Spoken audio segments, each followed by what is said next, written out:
Damn it. ఏంటిటా కుండబద్దలు కొడతా అట్ట. నమస్కారం, కుండబద్దలు ప్రేక్షకులకి స్వాగతం. నేను గౌతమ్ కాటా. ఈ వీడియోలో నేను మీతో చెప్పాలి అనుకునే అంశం, ఉండేవాళ్ళు ఉండండి, నచ్చని వాళ్ళు వెళ్ళిపోండి అని జగన్మోహన్ రెడ్డి చేతులెత్తేశాడా? ఈ విషయాన్ని సజ్జల రామకృష్ణారెడ్డి మసిపూసి మారేడికాయ చేస్తున్నట్టుగా వేరే రకంగా అభివర్ణించుకుంటూ వస్తూ ఉన్నాడా అని అంటే, ఇప్పుడు మనకు అందుతున్న సమాచారం ప్రకారంగా జగన్మోహన్ రెడ్డి టోటల్గా చేతులెత్తేశాడు. ఈ సమన్వయకర్తలు చేస్తున్న పనికి కానీ, లేకపోతే ఇక్కడి నుంచి అక్కడికి, అక్కడి నుంచి మరెక్కడికో కొంతమందిని ఉద్వాసన పలికి ఈ ఎమ్మెల్యేల టిక్కెట్ల వ్యవహారం ఎంత పెంట అయిందో మనం ఇప్పుడు చూస్తూనే ఉన్నాం. గత 10 రోజులుగా ఇది నడుస్తున్న వ్యవహారమే. మాకు టిక్కెట్ కావాల్సిందే అని అడిగేవాళ్ళు కొంతమంది అయితే, జగన్ గారు ఎక్కడికి మారిస్తే మేము అక్కడికి వెళ్తాం అనేవాళ్ళు కొంతమంది ఉన్నారు. కాకపోతే ఎక్కువ మంది మాకెందుకు టిక్కెట్ రావటం లేదు, మాకు కూడా టిక్కెట్ కావాల్సిందే అని గదమాయించే వాళ్ళు ఎక్కువైపోయారు. జగన్మోహన్ రెడ్డితో ఈ విషయం చెప్పే అవకాశమే లేదు. ఎందుకంటే అవసరం ఉన్నా లేకపోయినా ఈ సమన్వయకర్తలే వాళ్ళు చేసిన తప్పుల్ని కానీ, వాళ్ళు చేసిన ఒప్పుల్ని కానీ ఏమున్నాయో అవి మొత్తం ఎత్తు చూపించి, ఈసారి మీకు టిక్కెట్ లేదు పోండనో, లేకపోతే మిమ్మల్ని ఎంపీ సీటుకు మారుస్తారనో, లేకపోతే మిమ్మల్ని ఇక్కడ నుంచి వేరే ప్లేస్కి మారుస్తాము, మీకు అక్కడ ఇస్తాం టిక్కెట్ అనో, ఏదో ఇలాంటివి చెప్పి పంపిస్తూ ఉంటే, వీళ్ళ ఉద్దేశాలు ఎమ్మెల్యేలకు కూడా, పోటీ చేసే వాళ్ళకు కూడా ఏదో ఒక ఉద్దేశం ఉండాలి కదా. ఆ ఉద్దేశం చెప్పుకునే అవకాశం అన్నా ఉండాలి.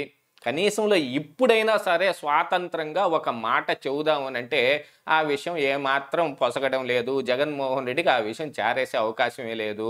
ఆల్రెడీ ఇంతకుముందు బయటకు వచ్చిన సమాచారం ప్రకారంగా సజ్జల రామకృష్ణారెడ్డి, మేము చెప్పేదంతా మేము చెబుతాం, మీరు జగన్ గారి దగ్గరికి వెళ్ళి ఒక దండం పెట్టి రావటం తప్ప నోరెత్తి మాట్లాడకూడదు అని వార్నింగ్ ఇచ్చినట్టుగా కూడా కొంత సమాచారం బయటకు వచ్చింది. అయినా కూడా ఏదే చెప్పే ప్రయత్నం మరి ఎమ్మెల్యేలు చేస్తారు కదా. వాళ్ళకున్న బాధలు జగన్మోహన్ రెడ్డి ఆ పార్టీ అధినాయకుడితో కాకపోతే ఎవరితో చెప్పుకుంటారు? ఇప్పుడు వచ్చేసి ఇక ఆ ప్రయత్నాలు కూడా జరుగుతూ ఉన్నాయి.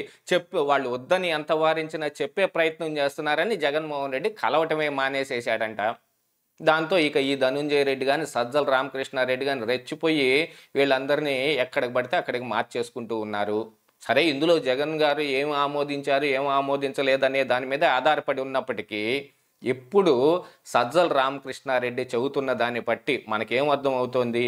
యాక్చువల్గా ఆయన ఏం చెప్పాడు అని అంటే, మా పార్టీకి ప్రజల్లో చాలా అభిమానం ఉంది, ఈ పార్టీకి చాలా ముందు పోకడ చాలా ఉంది, అందుకోసమని పార్టీలోకి చాలామంది వస్తూ ఉన్నారు, వాళ్ళందరిలోంచి మేము మేలైన వ్యక్తులందరినీ ఎన్నుకొని టిక్కెట్లు ఇస్తున్నామని చెబుతూ ఉన్నట్టుగా కనిపిస్తూ ఉంది. కానీ ఈ 10 రోజులుగా జరుగుతున్న సమాచారం అంతా చూస్తే గనక మనకేం అర్థమవుతుంది అంటే, ఇక్కడ ఎవరు గెలుస్తారు, ఎవరు గెలవరు అనే విషయంలో ఉక్కిరి బిక్కిరాడుతూ ఏం చేయాలో పాలుపోని పరిస్థితిలో ఒక విచిత్రమైన ఆట మొదలుపెట్టాడు జగన్మోహన్ రెడ్డి.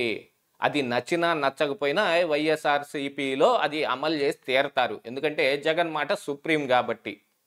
ఇక ఈ విషయాలన్నీ పక్కన పెడితే, దీనంతా ఒక పెద్ద మసిబూసి మారేడుకాయ చేసేసి ప్రజలకి ఇంకా ఏదో మభ్యపడదామని ఈ సజ్జల లాంటి వాళ్ళు ప్రయత్నం చేస్తూ ఉంటారు. ఎప్పుడు చేసేది అదే. సజ్జల రామకృష్ణారెడ్డి కొత్తగా వేరే ఏదో చేస్తాడని మనమేం ఊహించటానికి లేదు.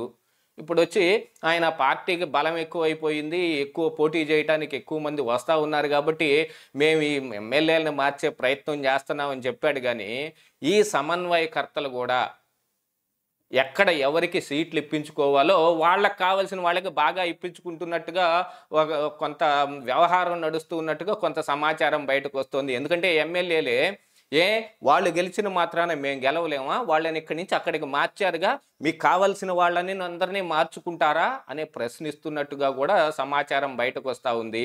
ఏది ఏమైనా జగన్మోహన్ రెడ్డి మాత్రం ఒక మాట తెగేసి చెప్పాడు, నచ్చినోళ్ళు ఉండండి, నచ్చనోళ్ళు వెళ్ళిపోండి అని చేతులు ఎత్తేసినట్టుగా కనిపిస్తూ ఉంది. 175 ఎమ్మెల్యే టిక్కెట్లు ఎక్కడెక్కడ అలాట్ చేయాలో ఇప్పుడు వర్కౌట్ జరుగుతుంది. ఆ తర్వాత ఎంపీ టిక్కెట్లు అని చెబుతూ ఉన్నారు. కానీ ఎంపీకి మాత్రం పోటీ చేయడానికి ఊరు కనిపించట్లేదు. కొంతమంది ఏదో కరణం ధర్మశ్రీ లాంటి వాళ్ళు కానీ, లేకపోతే కొంతమంది ఉషశ్రీ లాంటి వాళ్ళు కానీ, కొంతమంది జగన్ ఎక్కడికి పంపిస్తే అక్కడికి వెళ్తాం, ఎంపీ సీట్ ఇస్తే దానికే పోటీ చేస్తామని చెబుతున్నారు. కానీ ఎంపీ సీట్లు మొత్తం ఖాళీగా ఉన్నాయి. ఎవరు ఎక్కడ ప్రభావం చూపగలిగిన వాళ్ళు అనే వాళ్ళు ఎవరైనా ఉంటే, ఇప్పుడు ఎమ్మెల్యేగా ఒక నియోజకవర్గంలోనే ప్రభావం చూపించలేని వాళ్ళు 7 నియోజకవర్గాలకి ఒకటైన ఎంపీలు మరి ఏం ప్రభావం చూపిస్తారో. అయినా జగన్మోహన్ రెడ్డి ఒకటే నమ్ముతాడు, నా ఫోటో పెట్టుకొని గెలుస్తారు వాళ్ళు, గెలవలేకపోతే నేను వీక్ అయిపోయినట్టే అని ఆయన అనుకుంటూ ఉంటాడు. కాబట్టి ఇక వీళ్ళతోటి గొడవేం లేదు. కానీ మాకు కూడా కొన్ని సొంత అభిప్రాయాలు ఉంటాయి కదా అని అనుకునే ఎమ్మెల్యేలందరికీ ఇప్పుడు మొండి చెయ్యే మిగిలింది. నచ్చితే ఉండండి, నచ్చకపోతే వెళ్ళిపోండి అని అంటే మొహాన్ని చెప్పేసినట్టే కదా.